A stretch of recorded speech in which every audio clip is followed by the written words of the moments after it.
एक कसाई मुर्गा निकाल के काटता जा रहा है, अपने तुम दाना चुग रहे थे। तो हम होने नहीं देंगे, हम रोड पे आएंगे, रोड पे आएंगे। रेलवे का किया जा रहा है वो ठीक है, बिजली का किया जा रहा है तब परेशान हो। हम अभी समझ में आ रहा ना, एक एक से सब हो रहा है। निजी समझ में आ रहा नहीं, समझ में बोलो तो बहुत दिन से चालू है ना। निजी किसी के साथ खड़े हुए, रेलवे वाले के साथ खड़े हुए, जैसे जैसे नंबर आता जा रहा है चीख निकलते जा रही है। मैं बताओ, हर पूजा करने वाला पुजारी नहीं होता, हर आदमी जो मंदिर में मत्था टेकता है वो साधु नहीं होता।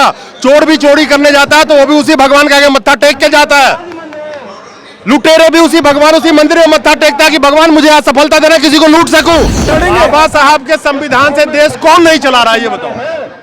ये सब घात चालू है ना। एक एक नाम बताओ ना, किसका सरकार है? सरकार बीजेपी सरकार है ना। बीजेपी मोदी सरकार बोलो। मोदी सरकार, मोदी सरकार है ना। मोदी जी कौन है? पीएम है। मोदी जी खुद ओबीसी से आते हैं। हाँ, वो मनुवादी के विचार पे काम करते हैं, मनुवाद के विचार। वही तो मेरे भाई कह रहा हूँ कि ऐसी क्या मजबूरी होती है कि मनुवादी का विचार में चलना पड़ रहा है उनको। मनु तो उनको ये संविधान खत्म करने के चक्कर में है। 2014 में लोगों ने एक ऐसे शख्स को चुना जो पार्लियामेंट पे मत्था टेकता है, उसको सर नवाता है, नमन करता है, उसके बाद लोकतंत्र की रक्षा करने की कसम खाता है। क्या लोगों को पता था कि वो शख्स संविधान के साथ ये खिलवाड़ करेगा, भारत के लोकतंत्र के साथ खिलवाड़ करेगा, भारत के लोकतंत्र में लोगों की मौलिक अधिकार को खत्म कर दिया जाएगा, आपकी आवाज खत्म कर दी जाएगी? ये सोचा था कभी आपने? तो मोदी दोबारा 2024 में नहीं आएंगे। कैसे रोक लोगे यार? सारी जनता रोक लेंगी। कौन जनता रोकेगी? इतनी जनता रोकेगी? जनता को जो है, जो मिल रहा, क्या मिल रहा जनता को? जनता को मिल रहा ना, सुबह शाम जय श्री राम मिल रहा, कोई दिक्कत नहीं है। क्या मिल रहा? कुछ नहीं मिल रहा। खुश है। आपके सामने एक अभी प्रोटेस्ट चल रहा है मेडिकल रिप्रेजेंटेटिव का। आप इधर बैठे हैं, कम से कम हजारों महिलाएं उधर बैठी है जो आंगनबाड़ी से है, अलग अलग वर्कर्स कैटेगरी की है। एक भी आपको नेशनल मीडिया नजर आ रही है? नहीं आएंगी ना, नहीं आएंगी। क्यों नजर नहीं आएंगी? वो तो सबको पता है, वो तो सबको पता है। जो एक नेशनल मीडिया थी उसको भी खरीद ले लिया है। दोस्तों नमस्कार। एक और निजीकरण का विरोध। अभी 2 दिन पहले मजदूर संघ यहाँ पे इकट्ठी हुई थी, बैंक वाले दिखाया था, शिपिंग कॉर्पोरेशन वाले दिखाया था, bank of Maharashtra, union bank, BSNL, कई तरह के लोग वहाँ पे इकट्ठे थे, अलग अलग PSUs से। आज हमारे साथ जो खड़े हैं, भारत की बैकबोन इलेक्ट्रिसिटी, किसी भी देश की बैकबोन इलेक्ट्रिसिटी, और ये सब बिजली विभाग वाले हैं, और ये बिजली का निजीकरण के खिलाफ में खड़े हैं। इलेक्ट्रिसिटी अमेंडमेंट बिल 2022 8 अगस्त को पार्लियामेंट में पेश कर दिया गया। अभी पार्लियामेंट कमेटी में भेजा हुआ है। होना तो है ही, मोदी जी हैं तो मुमकिन, आपको पता है। खैर, आप लोग कहाँ से आए? महाराष्ट्र से आए, महाराष्ट्र स्टेट के इलेक्ट्रिसिटी बोर्ड से आए हैं। महाराष्ट्र ने जो हमारी संगठन है MRKS, जो ILU से संलग्न संगठन है, ये जो बिजलीकरण का जो निजीकरण चालू है, इसके खिलाफ में जो बिल अपने संसद में पारित होने जा रहा है, ये कर्मचारियों के खिलाफ के है और बिजली के पूरे क्षेत्र है जो हर स्टेट के है, इसमें बिजली का निजीकरण हो गया है। तो जो सरकारी जो कंपनियां है, ये पूरे तरफ से खत्म करने का काम। एक मिनट, आप निजीकरण अच्छा नहीं है, बुरा है आप कह रहे हैं? बुरा है, बुरा है। तो देश में जो इतना निजीकरण मोदी जी कर रहे थे, आप जब आपका नंबर आया तब पता चला? नहीं, हम पहले से ही निजीकरण के खिलाफ है।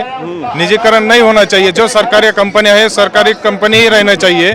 निजीकरण से पूरा सिस्टम का, इसमें उद्योग धंधे वालों का ये काम चालू है ये, और ये बिजली धोरण के खिलाफ के लिए हम महाराष्ट्र पूरे टीम आई वाले हैं। जैसे जैसे नंबर आता जा रहा है चीख निकलते जा रही है। कहाँ से आए आप? मैं महाराष्ट्र से हूँ, औरंगाबाद से।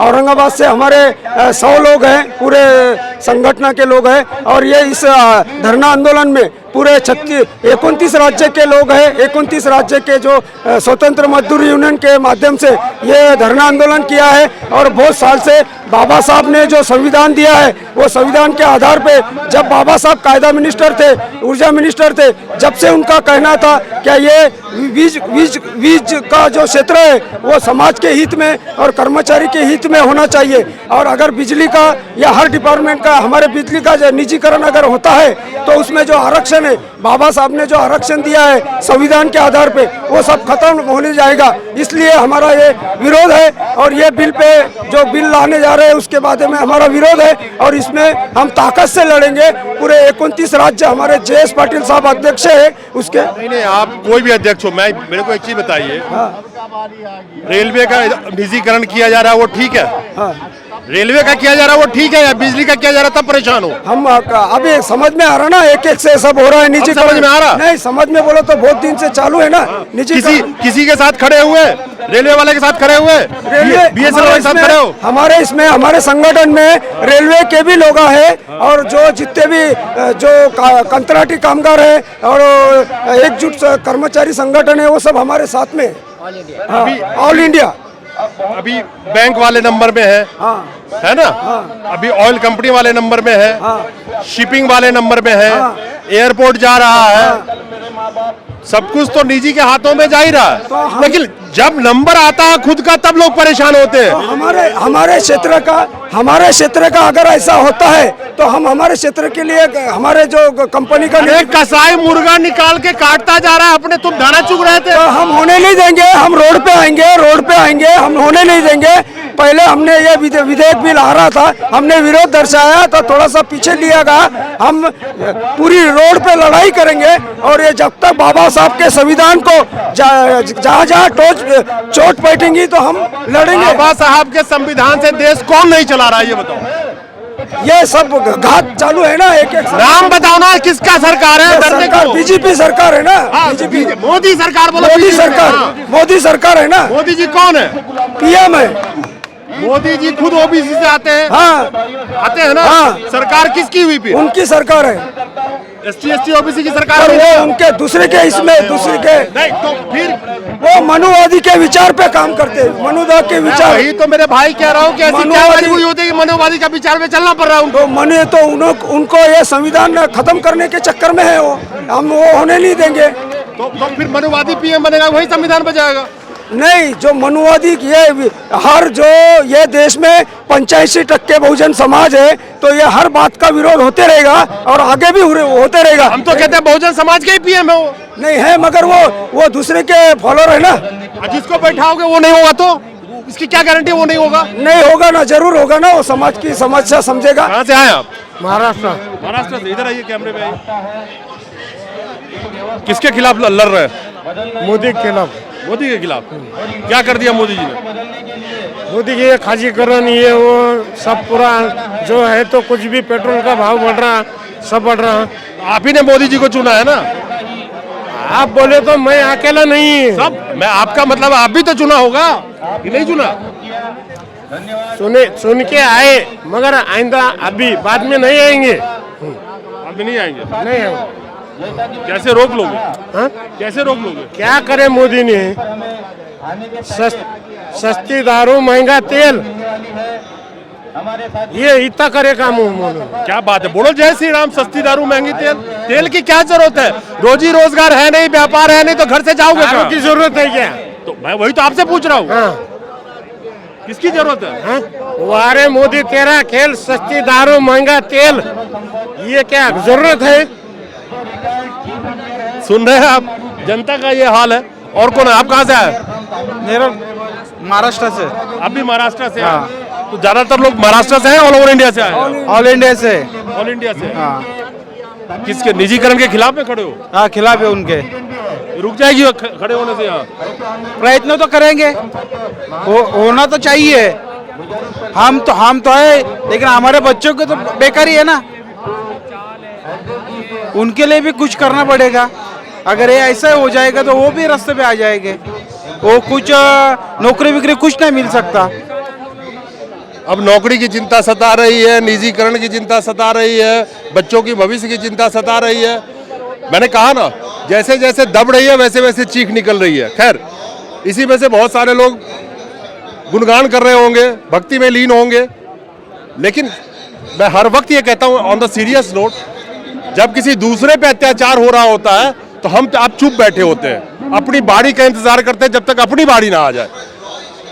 शुरुआत की, जब निजीकरण की शुरुआत की गई मोदी सरकार में, मोदी जी रिकॉर्ड बनाते हैं, सबसे ज्यादा निजीकरण करने वाले प्रधानमंत्री बन चुके हैं। खैर, और कुछ बनाया नहीं अभी तक।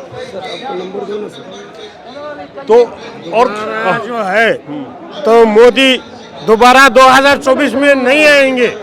कैसे रोक लोगे यार? सारी जनता रोक लेंगी। कौन जनता रोकेगी? इतनी जनता रोकेगी? रोकेंगी जनता को। जो है, जो मिल रहा, क्या मिल रहा जनता को?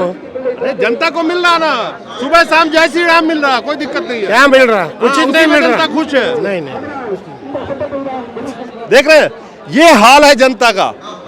मोदी जी का विरोध करेंगे, मोदी सरकार मुर्दाबाद लेकिन नहीं बोलूंगा, लड़ेंगे भी लेकिन कंबल डाल के। खैर, हमारे साथ और भी लोग बैठे हुए हैं, हम बात करते हैं इनसे। कहाँ से आए आप लोग? महाराष्ट्र से आए। आप भी महाराष्ट्र से आए? हाँ, मैं महाराष्ट्र नहीं, यहाँ पे तो वैसे पूरे देश के आए, मैं महाराष्ट्र से हूँ। अच्छा, why you people are sitting here? निजीकरण के अपोज में निजीकरण हो रहा है ना। निजीकरण, मेरा सवाल ये है कि जब इतना कुछ निजीकरण में झोंक दिया गया, तब साथ मिलके आवाज क्यों नहीं उठाया सबने?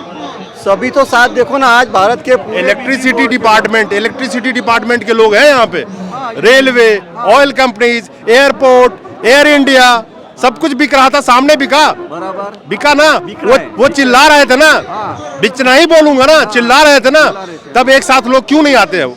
आज आपने ये देखा होगा तो इसका नाम है ऑल इंडिया विद्युत federation under independent labour union. Independent labour union ये सभी उद्योगों का एक संगठन है। वो संगठन काम कर रही है, वो देशव्यापी संगठन है। आज उन्होंने ये फ्री विद्युत एम्प्लॉयज़ के लिए किया है, और एज ए एम्प्लॉयज़ हम आए, और जिस दिन उसका निजीकरण चालू था तो हमने भी हमारे यहाँ से जो आवाज़ उठाना वो उठाया। आज भी अगर हम आपको देख रहे होंगे, यहाँ पे हजारों लोग आए, लेकिन यहाँ पे आपके माध्यम से लाखों करोड़ों लोग इसको देख रहे हैं, और आप ही हमारी ताकत है जो लोगों तक पहुँचा रहे हैं। आपको लग रहा है यहाँ पे 1000 लोग आए, लेकिन इसके लिए ये इसके अपोज में लाखों करोड़ों लोग देख रहे हैं। क्या नाम है आपका? सुनील बंसोड़। सुनील जी, आपके सामने एक अभी प्रोटेस्ट चल रहा है मेडिकल रिप्रेजेंटेटिव का, आप इधर बैठे हैं, कम से कम हजारों महिलाएं उधर बैठी है जो आंगनबाड़ी से है, अलग अलग वर्कर्स कैटेगरी की है। एक भी आपको नेशनल मीडिया है नजर आ रही है? नहीं आएंगी ना, नहीं आएंगी। क्यों नजर नहीं आएंगी? वो तो सबको पता है, वो तो सबको पता है। जो एक नेशनल मीडिया थी उसको भी खरीद ले लिया है, वो भी उसके ऊपर अभी चालू कर रहे हैं उनका प्रोग्राम। ये तो आपको पता है, सब दुनिया को मालूम है। छोटा बच्चा जान रहा है कि क्या देखना चाहिए क्या नहीं चाहिए। आज आपको भी मालूम है, OTT प्लेटफॉर्म आने के बाद में बहुत सारे लोगों ने केबल ही बंद कर दिया। अभी उनको जो चाहिए वही देख रहे हैं ना, इसलिए नेशनल मीडिया नहीं आएंगी ना यहाँ पे। तो आवाज कैसे? जैसे मान लीजिए ठीक है, सोशल मीडिया तो उठा रही है, जितनी उसकी ताकत है उठा रही है, लेकिन जो ये अरबों रुपए का विज्ञापन ले लेके, एडवर्टीजमेंट ले लेके बैठे में दलाली कर रहे हैं, जनता को इसके साथ क्या सलूक करना चाहिए?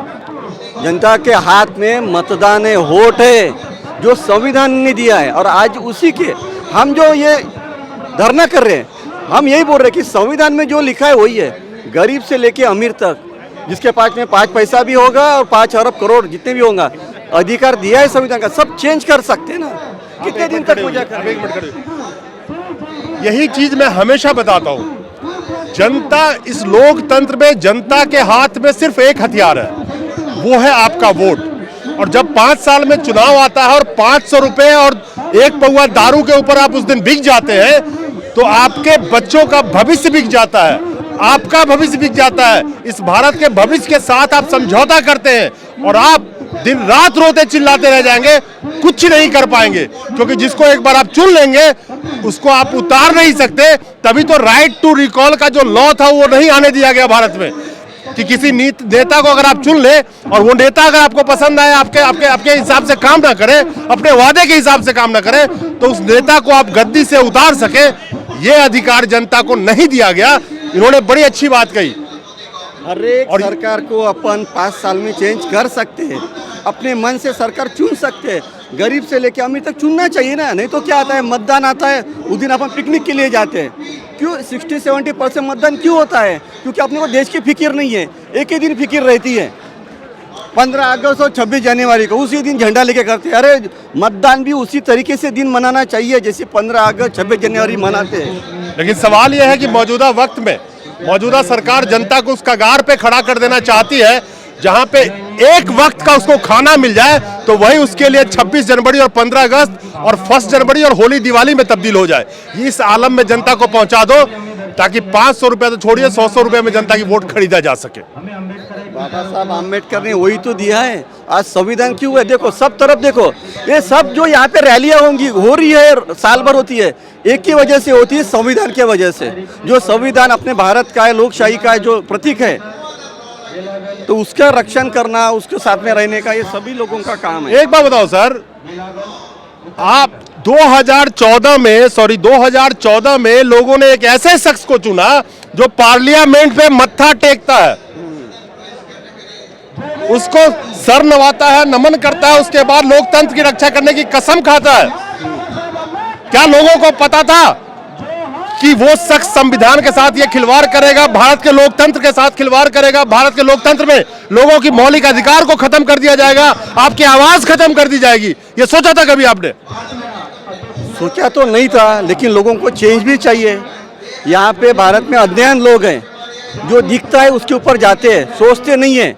और भारत का जो एक ही है जो अज्ञान रहता है, और ये अज्ञान की वजह से रहता है। मत्था टेको कुछ भी, देखो हर एक जोन करता है वो, उसका वो भावुक रहता है, ये रहता है। लेकिन हर एक को दिमाग दिया है ना, आंखें दी है, दिमाग दिया है, सोचने की ये दी है।